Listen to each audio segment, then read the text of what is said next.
I was just telling Mike before we went live, not even seconds ago, I can't get over how good the pacing of these episodes are. Each one feels like it's 3 minutes long. And I'm I think this might be the most well-paced of the MCU shows so far. Oh, by a country mile. It's insane. Just every time I'm just like, wait. The episode's over? I was good for another hour. Like, what are we doing? Go ahead. All right, so this episode is called Echoes. And it starts with Maya Lopez interrogating Barton and Bishop about Ronan, who killed her father in the past. Barton manages to free himself and fend off the tracksuit mafia, though Lopez breaks his hearing aid in the process. After Bishop is freed, the pair escapes the tracksuit mafia and gets Barton's hearing aid fixed. Moving to another location, Lopez's lieutenant Kazi advises her not to get into trouble with her uncle, intending to learn more about the tracksuit mafia as well as Duquesne. Bishop convinces Barton to infiltrate Eleanor's penthouse and use her company account to look up Bishop Security's criminal database. However, Bishop is locked out of the system when attempting to bypass security, while Barton encounters Duquesne, who threatens him with Ronan's sword. And I know we'll talk a little bit more about it later, but boy, that is a hell of a way to end the episode. It is. And I like how they go out of their way to show that their uncle is white with big meaty claws. Gee, like, I wonder who that could be. I can't imagine. I just can't imagine who's some big shot, high-powered, muscular, heavy-centered white boy that happens to be his uncle and adoptive father. By the way, we have to give a shout out to Zahn McClarnon, who plays Maya's father. He is honestly one of the best character actors working today. You've seen him in shows like Westworld. He was in The Forever Purge. Mm-hmm. He's on like a bunch of different movies and shows, and he is awesome. Oh yeah, he was great. I do love how they had the blood handprint on her face to give that little bit of a touch. I noticed that and I just smiled. Oh, it was great. It's like she's not gonna have that normally. That was nice. I just can't get over. This is the only thing that when TV shows are like, hey, this character's important. And the fact that this show is so unbelievably 90s is why it doesn't bother me as much. One of my biggest things that pisses me off about shows is when two characters are only not having a conversation in a certain way because the audience is present in the room and they would give away a spoiler. This is fine. They're clearly giving up to something. And again, this show is so 90s that it's just, it is fully aware that it's being dumb. And it's not like trying to be, ooh, it's a big whoa. They're like, no, this is going to be really cool when you see them. We're doing this on purpose.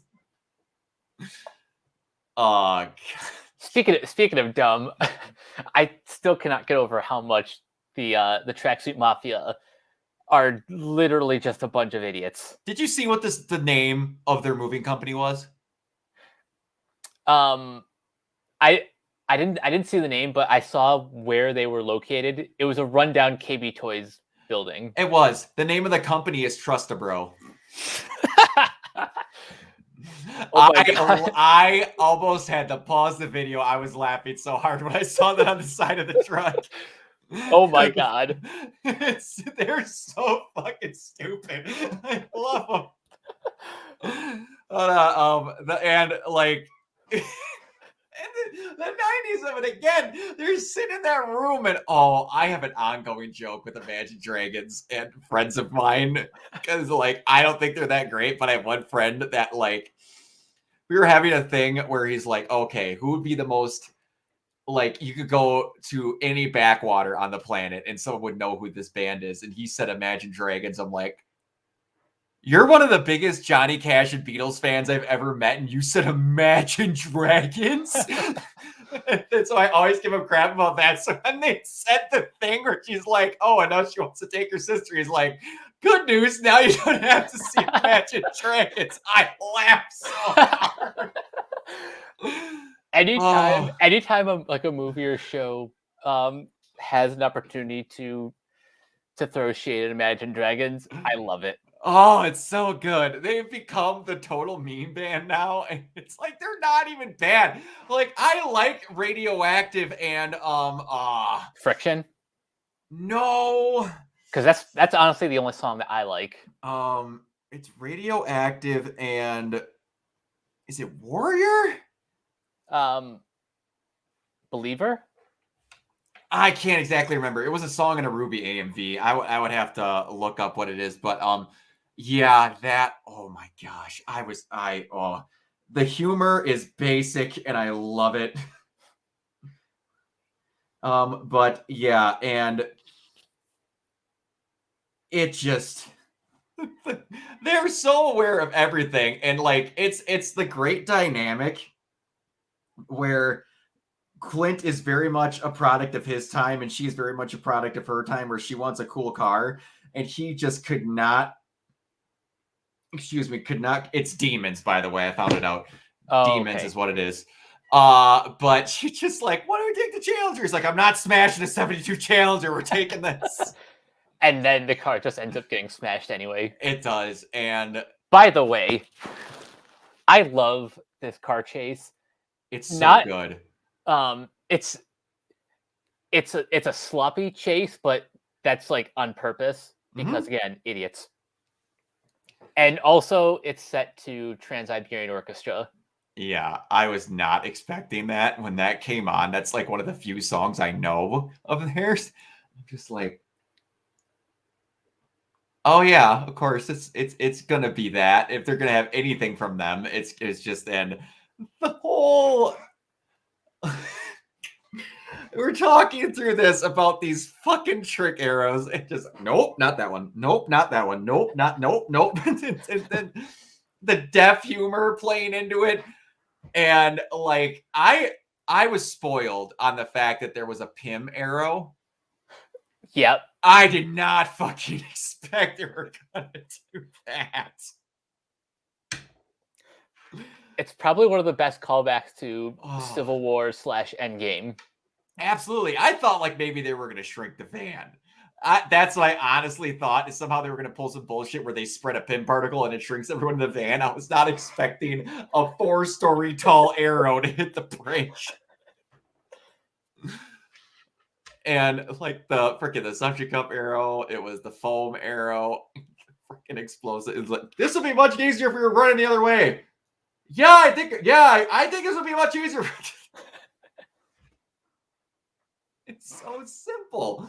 Oh man, the writing in this show is so good. I was not expecting to like this show this much. This show is off the charts awesome. Yeah. Man. I said before that this may not be the best show, but it is the one I'm having the most fun watching. Yep, absolutely. It's like for my money, probably the most well written and most well rounded of like idea they wanted to pull off to me is probably still WandaVision. But oh my gosh, I can't get over. I haven't laughed this hard in a Marvel property in a while, and it's every couple minutes I'm cry laughing. That being said, I also think this is like the one MCU show that could fit nicely in the Netflix universe. You're not wrong. It does have the feel to it with how they present it with the flashbacks and stuff. They very much do it in the kind of style that they don't do anymore. Give or take, the Netflix shows are a lot more violent. Oh yeah, like, and this is like the sort of PG-13 version of that, but you know the flashbacks are kind of. I said this before that the Disney Plus shows are giving us in like small chunks the 5 years we didn't see between Infinity War and Endgame. And this show specifically is giving us a lot more of Ronin that we didn't get to see, which is nice. I didn't know I needed it. And also adds some stakes to the series. Oh yeah, and it keeps like this whole entire Hawkeye show is turning into is a crime drama that has the least to do with Hawkeye. Like he's just there. This is called Hawkeye because he's in the show. He's the most, at this point, least important person in the show to anyone except Kate. Yep. And they're finally starting to do what I wanted to do. And they have to be waiting. Kate is going to almost die in this show. I have a good feeling because there is almost no reason outside of that for why in that diner she did not tell him the story of how he saved her life. She came close. It's like this is like the closest that she came to telling that story. Like she was talking about her dad, and she was talking about his desire for helping people. And like I feel like if Clint didn't like interrupt her, she would have said, no, you idiot, you saved my life. Yeah. And yeah, it's and it's gonna come out at some point, and it's probably gonna make me teary-eyed because I'm just that kind of person. But I was getting teary-eyed during the diner scene. That was good. They have such stupid good chemistry. And it's not like they're trying to have good chemistry, it's just natural. Mm-hmm. Like Jeremy is so good at playing a new age old like grouch. It's not like grumpy old men old grouch. This is 21st century. I don't want to be here. I'm not a babysitter. I'm not a this. I'm not a nothing. He just wants to go home. He's a person that's stuck on overtime and is clearly done with it, except for every now and then when he gets to feel like one of the young kids again, and you can see him having fun every now and then. It's great. It's just like you have 4 scenes in this whole episode. You have the escape / car chase. You have the diner. Well, escape, car chase, diner, the house. Yep. This episode felt 3 minutes long. It did. And it was great. Like this might end up being our shortest review just because the like there will probably be more to talk about in the next episode, which apparently is according to the runtime the shortest. Really? Yeah, it's only 40 minutes. Okay, so they chop some minutes off. Okay. Huh. But yeah, this was mostly action, which is good. Yeah. Because it is, yeah, I think this is like the best action we've seen so far, because while I liked the action in the first 2 episodes, it wasn't really like it wasn't as much the standout as was like the character moments. It wasn't as much as fights as I want to say getaways. They were just, I was having this fight so I can run away. This is more of a nope, we need to take care of a situation plus get where we're going. Yep. So yeah, and also I was waiting. If any of you, and I don't blame you if you hadn't, played the DMC reboot, DMC Devil May Cry, there's a moment where one of the big things that became a course of dismay about the whole thing was they edgied up Dante quite a bit and made it, I'm against the corporations, man. They're trying to keep us down, you sheeple. And like they change it, and then everybody who didn't like it was like, oh, you were just mad because he doesn't have white hair anymore, and then totally missed the point of why the character's 1,000% different now. But there's a moment where he's at a carnival because that's where his RV is when they get attacked, and then this white wig flies by and like lands on his head. Oh, I was kind of expecting at some point in this show they were gonna like have something at like maybe the Renaissance Fair or somewhere in like a Halloween thing some helmet fall on his head, and Kate goes, "Hey, that kind of looks good on you." But no, she actually draws out the Hawkeye thing, and oh, that was great. And they call back to Kate just not being a good artist. Nope, not at all. She's not great. But I take it back. There was 5 scenes in this. One that was genuinely great, and they did a great bonding moment with those two, and we should not forget it, was the phone call with his kid. Oh, yeah. That was really good. That was the second time that I was fighting back some tears. Man, like just having the ability to not hear and have someone write the words out made that so much different. And just putting a modifier on a scene that otherwise would not have been that big of a deal just goes to, again, this show is written so freaking well. It's written well, and the sound design is perfect. Yeah, and I know deaf representation is it's coming up a little bit more often in recent years, but in general, like movies and TV have done a really good job with like the sound design emulating like that feeling of hearing loss. And I'm not trying to say that I know what it's like to be deaf all the time, but in my recent last 2 months, there was a period of about an hour where I was legitimately deaf because my ears were both impacted, and I had to go to an ER visit to get them cleaned because of factory work and other things damaging my ears.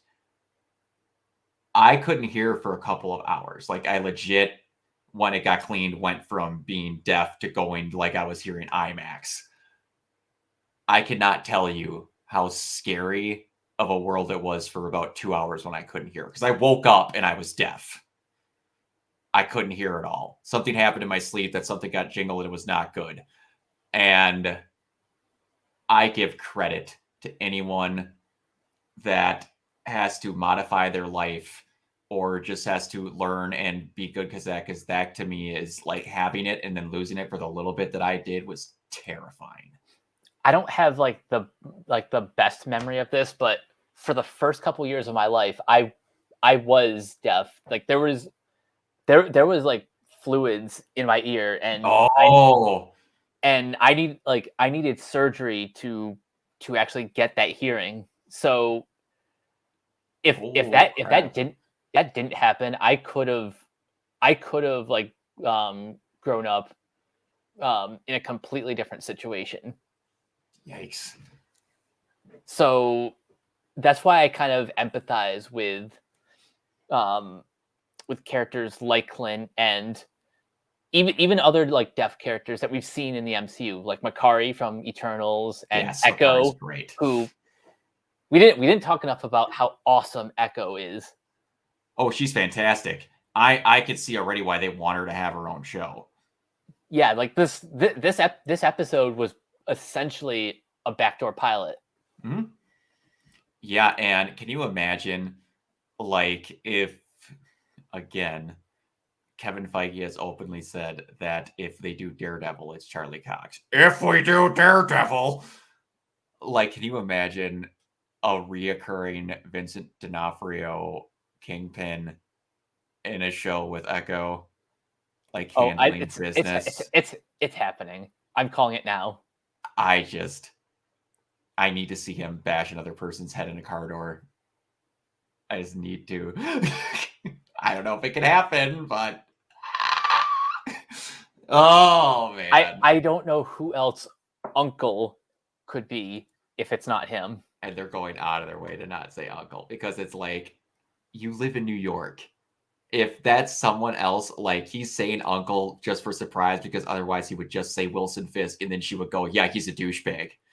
Like, everyone in New York would know who Wilson Fisk is if it's him. Or she could, like, one of these things where he's going to, and part of me feels it's going to be like, oh, it's Kingpin. And then, like, she goes, who's Kingpin? And then that's when they reveal, like, a chair turning around, and he goes, Wilson Fisk. I would like that. Oh, I might have an out-of-body experience. I'm just gonna say I might. Oh man. But anyway, yeah, this is really good. Hawkeye's awesome. If you were gonna tell me I was gonna like Hawkeye more genuinely than I liked WandaVision, I wouldn't have believed you. But man, just Haley needs to do more stuff. They need to make Young Avengers films like yesterday. I think we're going to get a Young Avengers announcement at the next D23. Give me 1 second because I can't remember her name off the top of my head. Are you looking up the actress who played Maya in Supernatural? Oh, no, I'm looking up Claire from Supernatural because it's an actress that I'm a big fan of, and she just got casted to replace the girl who is Ant-Man's daughter. Oh, Cassie. I can't remember the actress's name. That's why I was trying to think of what it was. Like, they went out of their way to get, like, a different actress. You're not going out of your way to cast an actress who hasn't been in the film yet when not that many years have gone by to where you need to age her up unless you're planning on doing something with her. Catherine Newton, yeah. I'm looking at her thing. I had to remember it was Claire, but like, she's amazing in Supernatural. And she almost got her own spinoff until, again, the CW did a CW and canned their third attempted Supernatural spinoff in a row. Oof. All of them were good ideas. Except they're just like, oh, well, it doesn't have Sam and Dean. They aren't going to watch it. I'm like, no, we would. I didn't know she was in Supernatural, but I first saw her in the 2018 comedy Blockers, and she was also in Detective Pikachu. Yep, she's great.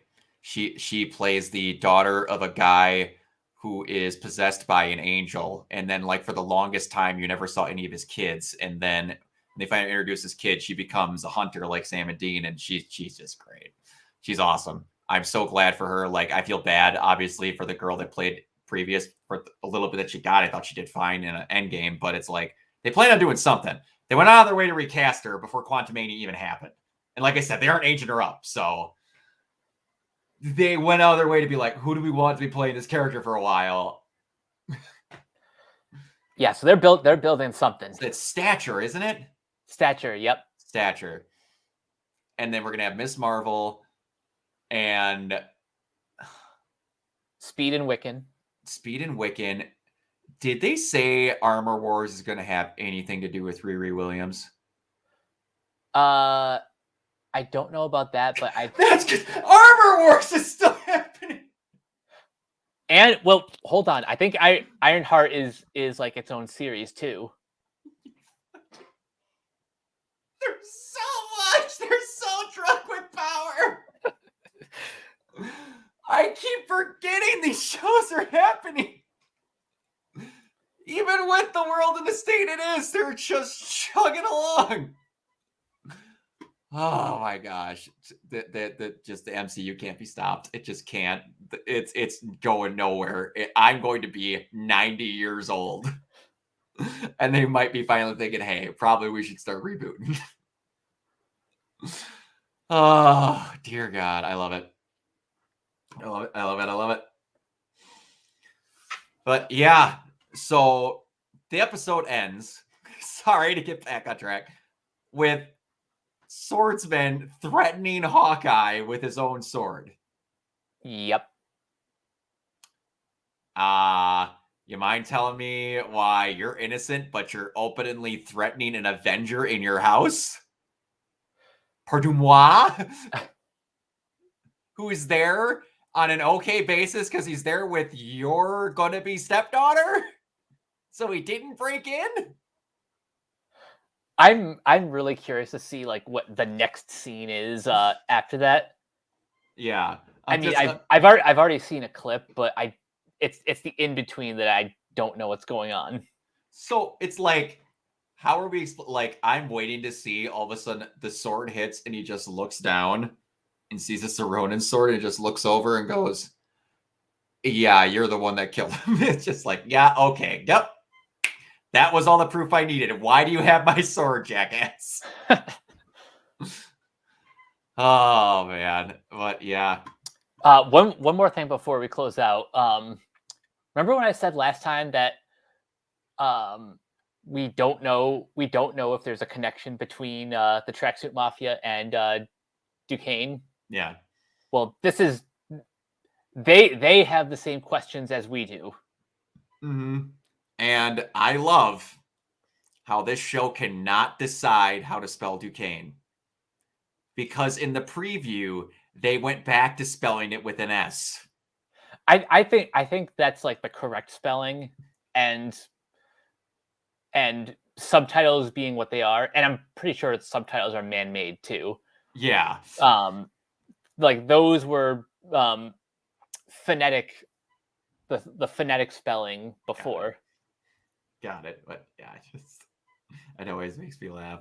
Like Netflix and Amazon. Well, Amazon is actually pretty good about having it correctly, but I love Netflix is awful. Netflix is terrible. They don't have English subtitles. They show you the English of the Japanese and then play the English. Yep. I mean, it's cool that way where you could get like see a translation for like what is being said and what they said in the Japanese, but it's like for like deaf people, you literally can't get the English version. Yeah, you couldn't even get different subtitles. You're just stuck with what they have. Yeah, which is not bad, not a bad thing. But anyway, yeah. So yeah, I'm really happy with the show. It's fantastic. Mike, where can they reach you?